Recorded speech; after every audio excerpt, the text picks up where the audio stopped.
সভাপতি স্বামী ব্রজদীপানন্দজি মহারাজকে পুষ্পস্তবক প্রদান করলেন শ্রীযুক্ত সব্যসাচী দাস, কমিটির সম্পাদক, এবং সেন্টিনারি ব্যাচ পরিয়ে দিচ্ছেন শ্রীযুক্ত অরূপ দাস, শতবার্ষিকী উদযাপন কমিটির সম্পাদক, যুগ্ম সম্পাদক। উত্তরীয় প্রদান ও সেন্টিনারি ব্যাচ পরিয়ে দিচ্ছেন শতবার্ষিকী উদযাপন কমিটির সম্পাদক শ্রীযুক্ত অরূপ দাস।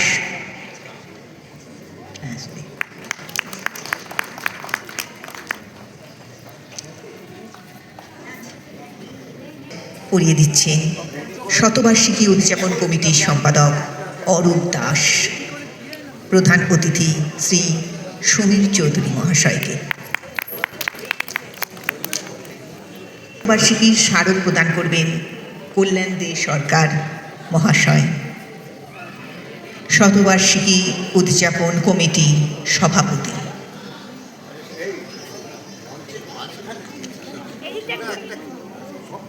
স্বামী ব্রজদীপানন্দজি মহারাজকে স্মারক প্রদান করলেন শ্রীযুক্ত কল্যাণ দে সরকার।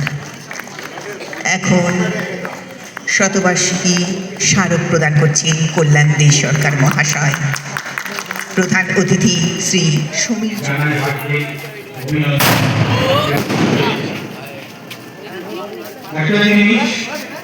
আগে আমরা 1 জানুয়ারি 2026 শুরু হচ্ছে আমাদের শতবার্ষিকী।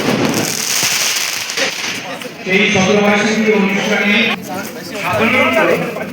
যে অঞ্চলে যে উৎসব পরিচালিত হয়, এই অঞ্চলে আপনারা নিশ্চয়ই জানেন বর্তমানে পশ্চিমবঙ্গে বন্য পশু পাখি বিভাগে আমাদের শতবর্ষের প্রতীক রূপে বেছে নিয়েছি।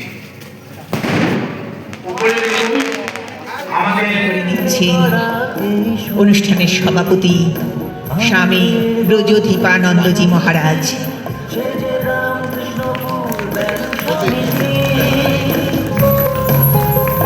ব্যাচ পরিয়ে দিচ্ছেন স্বামী ব্রজদীপানন্দজি মহারাজ।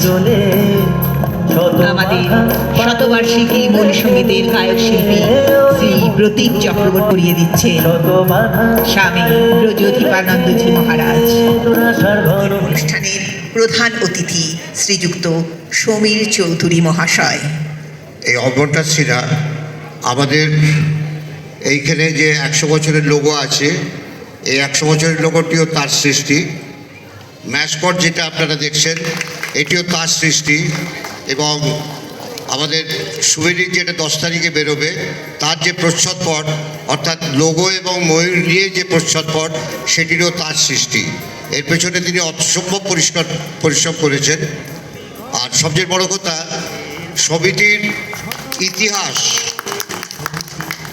100 বছরের মধ্যে সমিতির কার্যকলাপ এবং বিভিন্ন লোকের যে কার্যবলী, সেইটা নিয়ে উনি একটি ডকুমেন্টারি ফিল্ম তৈরি করেছেন, যেটা আমরা আগামী 10 তারিখে দেখাবো, যেটা উদ্বোধন করব আমরা। এই 10 তারিখে আমাদের ওয়েবসাইটে উদ্বোধন হবে, এবং 11 তারিখে আমাদের সমিতির প্রাক্তন সভাপতি রনেন সিনহা, অমর সিনহার পিতা, যিনি আমাদের ক্লাবের প্রাক্তন সভাপতি, তার আঁকা ক্লাবের ইতিহাস 75 বছর পর্যন্ত ইতিহাস তিনি ছবিতে এঁকে গেছেন, সেইগুলোকে সে রিপ্রডিউস করে তার স্মৃতির উদ্দেশ্যে চিত্রশালা, সেটাও আমরা 11 তারিখে মাননীয় মন্ত্রী অরূপ রায়ের হাত ধরে উদ্বোধন করব। ধন্যবাদ। এখন 2026-এর এই যাত্রাপথ, এটি এক অমূল্য সাধনা, ত্যাগ ও সেবার প্রতীক। 100 বছরের এই যাত্রাপথে এই প্রতিষ্ঠান সমাজকে দিয়েছে স্বাস্থ্য সচেতনতা, মানব সেবার অনুপ্রেরণা ও ভ্রাতৃত্বের বার্তা। আজকের দিনটি শুরু হয়েছে অত্যন্ত পবিত্রভাবে বেদপাঠ ও পূজা ইত্যাদির মধ্য দিয়ে। রামকৃষ্ণপুর ব্যায়াম সমিতি একটি সমাজসেবার কেন্দ্র, এটি জীবন গঠনের কেন্দ্র, যুবশক্তিকে সঠিক পথে চালিত করার প্রতিষ্ঠান।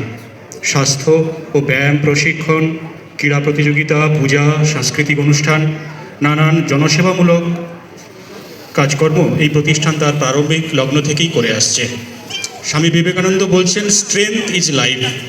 শরীরের শক্তি, মনের শক্তি, মানবতার শক্তি। এই লক্ষ্যে এই প্রতিষ্ঠান তার শতবর্ষে এসে পৌঁছেছে। আগামী দিনেও তাদের এই যাত্রা দীর্ঘ হোক, সুন্দর হোক, এই প্রার্থনা জানাই। মহারাজ বসে আছেন, আর এদিকে তো ম্যাসকট। আমার খুব ভালো লাগছে, মানে এত সুন্দর পরিবেশ আমি আর অনেক জায়গায় গেছি, আমি দেখিনি। আর সত্যি কথা বলতে কি, আমি অনেক দেশ ঘুরেছি, ব্রাজিল থেকে আরম্ভ করে, ওয়েস্ট ইন্ডিজ থেকে আরম্ভ করে, ইংল্যান্ড থেকে আরম্ভ করে সব জায়গায় খেলার চৌপাই থেকে আমরা গেছি। যাই হোক, এখানে সত্যিও উপস্থিত দর্শকবৃন্দ, অভিভাবকবৃন্দ এবং আমার স্নেহের ছোটো ছোটো ভাইরা, এই সুন্দর অনুষ্ঠানে আসতে পেরে সত্যিই আনন্দ, ভীষণ ভীষণ। আমি আপ্লুত। প্রথমেই আমি ধন্যবাদ জানাবো গৌতম সিনহাকে। গৌতম সিনহা যদি আমন্ত্রণ যদি না করতো তাহলে এখানে আসা হতো না। যাই হোক, গৌতম সিনহাকে আমি ভীষণ ধন্যবাদ জানাচ্ছি। আমি কিন্তু ফুটবল প্লেয়ার, আমি অন্য কিছু থেকে বলবো না, যা বলার বলেছে আমাদের মহারাজ। যাই হোক, আমার দুটো কবিতা আমার লেখা, এই কবিতা দুটো হচ্ছে, লড়াই শিখতে হলে ফুটবল খেলো, বাঁচার জন্য লড়াই সহজ হবে যেন, পরিস্থিতি পরিবেশ মানিয়ে রবে, খেলাধুলো করতে হবে মন প্রাণ দিয়ে। ফুটবল খেলে সবাই প্রতিষ্ঠিত হয় না, কিন্তু মানুষের মতো মানুষ হবে এটাই যেন। ব্যবসায়ী হোক, চাকরিজীবী হোক, অথবা সেলসম্যানই হোক, ফুটবল খেলেছে যেই জন সেই জন পেয়েছে সম্মান। সত্যি কথা বলতে কি, আমরা মেসি মারাদোনার ধারে কাছে নেই, আমাদের লোকের যোগ্যতাও নেই। আমাদের যা ইনফ্রাস্ট্রাকচার, তাতে আমরা মেসি মারাদোনা কোনোদিনই হতে পারবে না, 100 বছর পরেও হতে পারবে না, আমি এটুকু শিওর। তা যাই হোক, এইটাই হচ্ছে আমাদের গীতা পাঠ না করে, যদি আপনি গীতা পাঠ না করে ফুটবল তাহলে গীতা পাঠের সমান হবে, এটা স্বামী বিবেকানন্দ বলেছে। আরেকটা কবিতা আমি বলছি, করছি তারা প্রত্যেকে আজকে এখন উপরে গিয়ে ভোগ খেয়ে যাবে উপস্থিত সবাইকে। আমরা আজকে যারা সঙ্গীত পরিবেশন করলেন, যিনি মূল ভূমিকায় গান করলেন।